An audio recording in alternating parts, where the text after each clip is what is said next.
Hi guys, here comes the part two as promised. So in this part now, we're going to be gluing down the ear to ear side.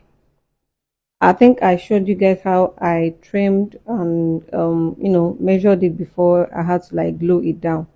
So you can see, so you're gluing down now. You're going to have to come together with the one at the front and the one at the back. The space there shouldn't be space at all. You get there shouldn't be space at all, so that after the whole installing and you want to like mold or pack the hair, there won't be any obvious look that this was actually like something was actually done there. You understand? So you need to make sure that your gluing, your ear to ear gluing installing part has to be perfect, has to be very neat and blend with the front and the back. So I finished the other part. So this is me also doing the same thing that I did on the other ear part to the other one. Just take your time, look at it, and the truth be told, yeah, double frontal is actually very hard. It's very, you can only understand it if for those that have a very sharp understanding.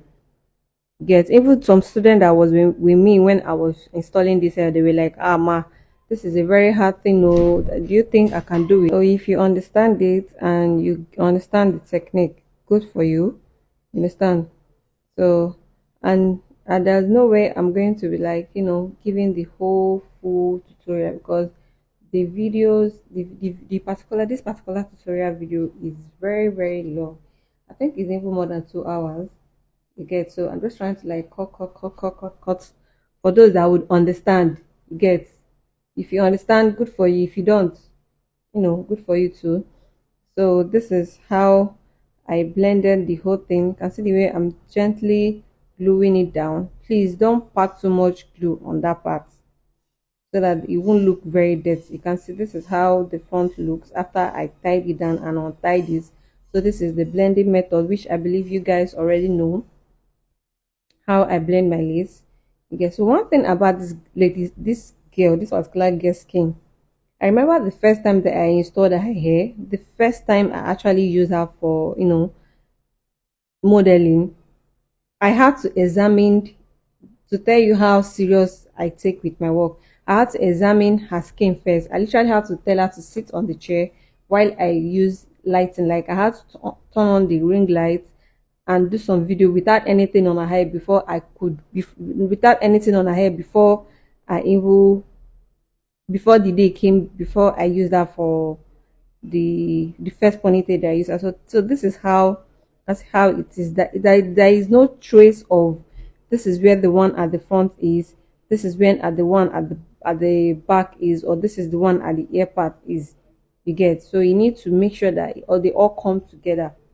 You need to make sure that they all come together so that there won't be any tacky look, or so that someone will not detect that, oh, this is, it will be hard for them to detect that something actually happened there. You get, so make sure to understand it. And so this is how I parted out the base. You get, this is how I parted out the base before I pack the whole the part that I'm going to be packing. So this is me trying to like, so this part now you're going to be needing some helpful hand.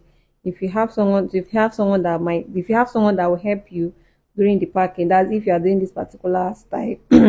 If you have someone, good for you. If you don't have someone for you, if you don't have someone with you, you can always ask your client to like, assist you in any way she can.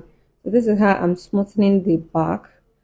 So please, when tying or when molding, or let's just say when tying the whole thing together, when tying this, so this goes with sorry with my cracky voice. So when tying it together, you can see how smooth it is. Please don't pull it, don't make it too tight.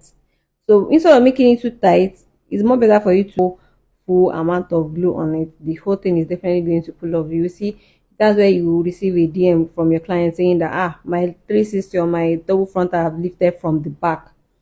You get, your 360 mostly lifts earlier from the back. So with this, you can your client can actually like rock it for the longest. You get, But as a client, you know that rocking 360 for long, like it should be at least five, or people really don't do 360 and double frontal regularly. They do it occasionally. It happens occasionally. It's not something you just sit and say, I want to come and do 360 and sit at home. No. So you can see how I did the upper side. I took myself time. So this is where you guys are going to be seeing the part two. Like I said, this tutorial is a very, very long one. So watch out for part three rather. Thank you.